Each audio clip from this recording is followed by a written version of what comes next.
Hello students, I hope you are good enough and your family is also good enough. You are preventing all the hazardous things in this corona pandemic. So today in the chain of our study we shall continue our topic which we have studied previously. So this time we are dealing with pronoun.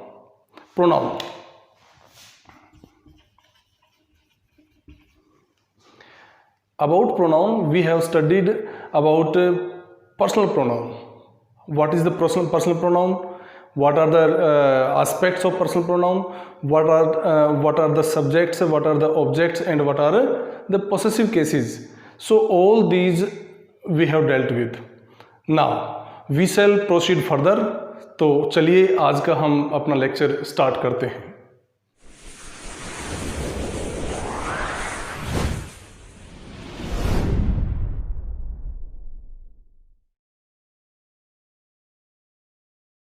तो students, जैसा कि हमने अभी तक personal pronoun के बारे में जाना है.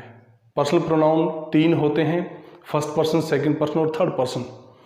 अब हम थोड़ा सा स्टेप फॉरवर्ड करके हम चलते हैं इन्हीं पर्सनल प्रोनाउन के केसेस की तरफ. 3 cases are there: subjective case,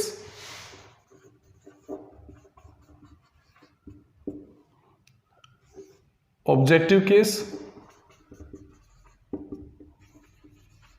and possessive case. हमने इसको सब्जेक्टिव जो केस होता है इसको हम नॉमिनेटिव केस भी बोल सकते हैं. नॉमिनेटिव केस जो होता है वो सब्जेक्ट का काम करता है. It works as subject. जैसे कि हमने बताया था कि I we you he she it they, all these pronouns are nominative cases.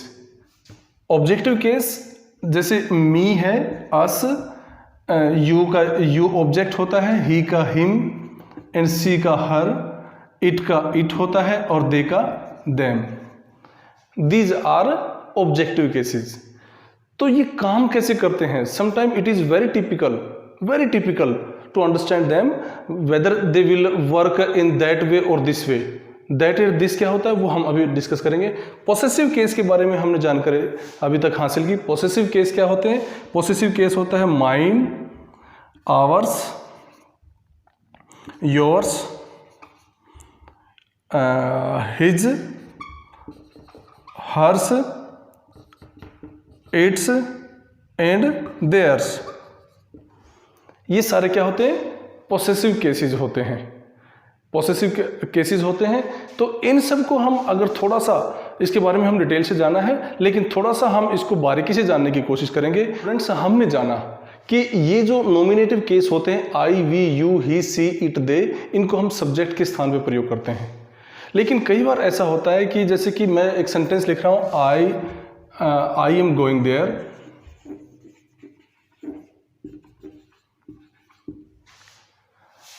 कई बार क्या होता है कि मैं और वह, हम 2 लोग जा रहे हैं. तो हम 2 की स्थिति को बताने के लिए कि 3 हमारे पास 3 पर्सन है, फर्स्ट पर्सन, सेकंड पर्सन और थर्ड पर्सन.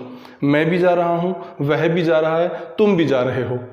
तो इनको कंफ्यूजन कहाँ होता है कि हम इन तीनों में से पहले किसका प्रयोग करें. हम अगर 3 हमारे पास जो है ना पर्सन है, एक ही सेंटेंस में प्रयोग करने हैं कि मैं भी वहाँ जा रहा हूँ, वह तुम भी वहाँ जा रहे हो और वह भी वहाँ जा रही है, तो इन तीनों में से पहले किसका प्रयोग करें. तो स्टूडेंट्स, इसका एक सिंपल फार्मूला होता है. इसका सिंपल फार्मूला क्या होता है? 2 3 1, सेकेंड पर्सन, थर्ड पर्सन और फर्स्ट पर्सन का. मान लीजिए हम तीनों के तीनों पर्सन वहाँ जा रहे हैं, तो तीनों पर्सन में हम यूज कैसे करेंगे कि सबसे पहले second person you, he and I are going there. तो ये ध्यान रखें, सबसे पहले सेकंड पर्सन, फिर थर्ड पर्सन और फर्स्ट पर्सन का यूज करेंगे. और ये तीनों के तीनों पर्सन मिला के क्या बनते हैं? प्लूरल. आई के साथ एम का प्रयोग नहीं करेंगे. हम ये ना सोचें कि आई सब्जेक्ट है हमारा, सब्जेक्ट आई नहीं है। जाने वाले काम क्या हो रहा है, जाने का, और कर कौन रहे हैं, ये तीनों जाने का काम कर रहे हैं। अगर ये तीनों जाने का काम कर रहे हैं तो इसका मतलब ये क्लियर है, ये क्या क्लियर है कि ये प्लूरल सब्जेक्ट है, हमारा प्लूरल सब्जेक्ट है। प्लूरल सब्जेक्ट के लिए हम आर का प्रयोग करते हैं। यू, ही एंड आई, हम कहेंगे you, see and we are calling the TT, calling the TT।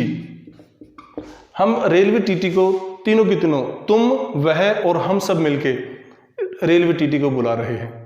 तो मेरा यहां बताने का तात्पर्य क्या है, what I am to say here is that first, if all three persons are there, all three persons are there and they are working as subject, then what were the position of theirs? So it is clear here, if we are using, then first as a subject we shall use second person, and after that we shall use third person, and after that and last we shall use I will be used। अब ये भी हो सकता है कि तुम, राम और मैं, भाई एक राम है, ही नहीं है, राम है तो Ram is third person and Ram will take place of he. Ram जो है ना, इसका ही का स्थान लेगा, ही का स्थान लेगा। क्यों? अब क्यों लेगा? क्योंकि राम जो है, राम एक नाउन है और नाउन के स्थान पे जो प्रोनाउन प्रयोग होता है वो राम एक थर्ड पर्सन है, तो थर्ड पर्सन को हम सेकंड जो प्लेस के ऊपर पुट करेंगे हम। अब यहाँ पे आई के स्थान पे वी हो तो बेशक वी हो, हम आई के स्थान पे वी लगाएंगे। तो इस चीज का विशेष रूप से ध्यान रखें कि हम सिमेट्री जो बनाएंगे वो है 2 3 1। It means second person, third person और first person, and after these three persons the verb will be plural verb will be there, plural verb का प्रयोग करेंगे। इस चीज का विशेष रूप से ध्यान रखना है। लेकिन कई बार क्या होता है कि ये ऑब्जेक्ट के स्थान पे भी, मैंने उसको बताया था, मैंने तुमको भी, उसको भी, मुझको भी, या जिस चीज को बताया था, टीचर ने तुम्हें भी बताया था, उसको बताया था, मुझको बताया था। ऑब्जेक्ट के स्थान पे अगर आता है तो भी हम इसी सिमेट्री का प्रयोग करेंगे। ऑब्जेक्ट के स्थान पे भी हम 2 3 1 सिमेट्री का प्रयोग करेंगे। सबसे पहले जैसे कि एक एग्जांपल के तौर पे देखते हैं हम,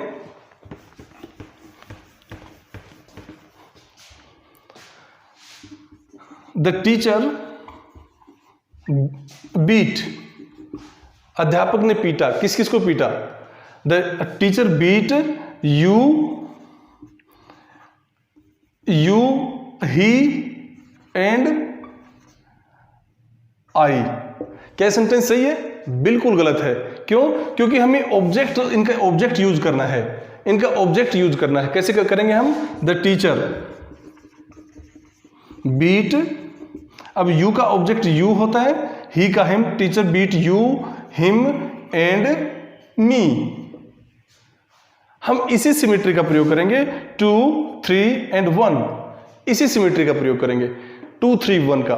लेकिन ये ध्यान रखें कि नॉमिनेटिव केस है तो नॉमिनेटिव केस मतलब सब्जेक्ट का प्रयोग करेंगे, और जो ऑब्जेक्टिव केस है तो ऑब्जेक्टिव केस में हम ऑब्जेक्ट का प्रयोग करेंगे हम। लेकिन एक चीज का ध्यान रखना है, अगर कोई व्यक्ति गिल्ट फील कर रहा हो, अपराध बोध महसूस कर रहा हो, अपने आप में अपराधी महसूस कर रहा हो कि भाई गलती मेरी है, अगर हम तीनों के तीनों खड़े, तीनों person, all three persons are there and all three are in mistake, they have committed the mistake, then the order will change. Order will change. How? Order will be 1 2 3. If the nominative case is feeling guilt and feeling mistake, then what will be the order? 1 2 3. जैसे कि I, you and he are guilty. मैं, तुम और वह, हम तीनों के तीनों अपराधी हैं।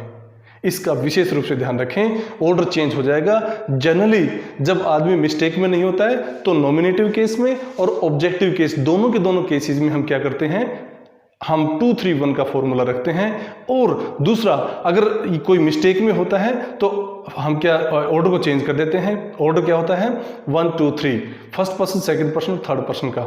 जैसे कि I, you and she had committed the mistake, had committed the mistake. और ये ध्यान रखना ही है आपको कि यहाँ पे जो वर्ब का प्रयोग होगा वो प्लूरल वर्ब का प्रयोग होगा, because subject is not singular, subject is plural, because doers are not 1 person, not 2 persons, बल्कि क्या है 3 लोग हैं, 3 पर्सन्स हैं, 1 2 3।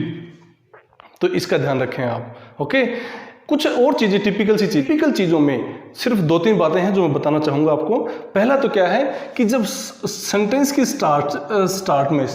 स्टार्ट में लेट का प्रयोग होता है तो लेट के बाद हमेशा ऑब्जेक्टिव केस का इस्तेमाल करते हैं हम। लेट के बाद हमेशा ऑब्जेक्टिव केस का प्रयोग करते हैं। जैसे let us go, let me do this,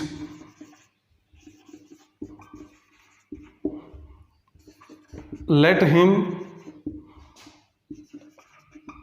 write in English।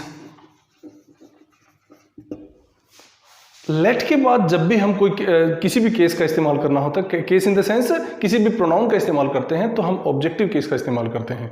Objective case in the sense us is object form of we, me is object form of I and him is of he. तो ये विशेष ध्यान रखें। दूसरी जो important चीज है, जब preposition होती है, जब प्रीपोजिशन का इस्तेमाल करते हैं तो प्रीपोजिशन के बाद हमेशा क्या करते हैं हम ऑब्जेक्ट के उसका इस्तेमाल करते हैं। जैसे कि डिस्ट्रीब्यूट दीज कैंडीज बिटवीन, ये ध्यान रखें। डिस्ट्रीब्यूट, जैसे कि हम distribute these books between, objective case का इस्तेमाल करेंगे। ऑब्जेक्टिव केस में जैसे him and me, him and मी, उसके और मेरे बीच में, ऑर्डर वही रखेंगे। ध्यान रखें, एक बहुत ही विशेष बात का ध्यान रखना आपको कि मान लीजिए ये तो 3 हैं, अगर आई सब्जेक्ट है, हमने फॉर्मूला क्या बताया कि हमने 2 3 1 का सेकंड, थर्ड और फर्स्ट पर्सन का फॉर्मूला बताया। अगर मान लिया जाए 2 सब्जेक्ट हैं, 2 हमारे पर्सन दिए गए हैं, कौन से ये 2 दिए गए हैं, तो हम इसी ऑर्डर को रखेंगे। जैसे यू एंड आई, हमने सेकंड और फर्स्ट पर्सन को रख लिया। You and I R going, second, suppose ये दोनों हैं तो हमने कर दिया ही एंड आई आर राइटिंग। अगर शुरू के 2 हैं, ये सेकंड एंड थर्ड पर्सन है, तो हम क्या करेंगे, जैसे you and he are my brothers, you and he are my brothers. तो ऑर्डर यही रखना है। अगर बीच में से अगर थर्ड पर्सन नहीं है तो सेकंड और फर्स्ट पर्सन हो जाएगा, सेकंड पर्सन नहीं है तो थर्ड और फर्स्ट हो जाएगा, फर्स्ट नहीं है तो सेकंड और थर्ड हो जाएगा, अगर तीनों की तीनों है तो सेकंड, थर्ड और फर्स्ट पर्सन हो जाएगा। ये ध्यान रखना है इस चीज़ का। ऑब्जेक्ट के केस में भी ऐसे ही है, जैसे हमने यहाँ पे प्रयोग किया बिटवीन प्रीपोजिशन है, तो प्रीपोजिशन के बाद जो भी वर्ब का प्रयोग होता है, जो भी केस का प्रयोग होता है, वो हमेशा ऑब्जेक्टिव केस का प्रयोग होता है, ऑब्जेक्ट का प्रयोग होता है। तो हमने यहाँ पे हिम का कौन सा वो है third and me is first person. तो इसका भी ध्यान रखना है आपको कि ऑब्जेक्टिव केस में हो चाहे नॉमिनेटिव केस में हो, in both cases we shall follow this order 2 3 1। And in other case in the sense जब गिल्ट फील होता है तो 1 2 3 वही है। अगर 2 नहीं है तो 1 और 3 का होगा, अगर फर्स्ट पर्सन नहीं है तो सेकंड और थर्ड होगा, और थर्ड नहीं है तो फर्स्ट एंड सेकंड होगा। ऑर्डर को बिगाड़ना नहीं है, ये ध्यान रखें। ऑर्डर हमारा 2 3 1 का मतलब सेकंड पर्सन, थर्ड पर्सन और first person. In the same way 1 2 3 in case of mistake, in case of any type of guilt we use 1 2 3, I, you and he are guilty। Okay, third important thing क्या है कि collective जो noun होता है, collective noun के जब होता है उसके लिए हम इट का प्रयोग करते हैं। अब कलेक्टिव नाउन के लिए हम प्रोनाउन जो इस्तेमाल करते हैं वो इट का प्रयोग करते हैं। जैसे class is seating, it is very silent. Army is going, it is looking very fine. In another, this group is very very beautiful, it is very sensible. तो जब भी ग्रुप की बात करते हैं, कलेक्टिव नाउन की बात करते हैं, और कलेक्टिव नाउन के स्थान पे अगर हमें प्रोनाउन यूज करना होता है तो हम किसका प्रयोग करते हैं? इट का प्रयोग करते हैं। तो ये था, this was all about the previous lecture.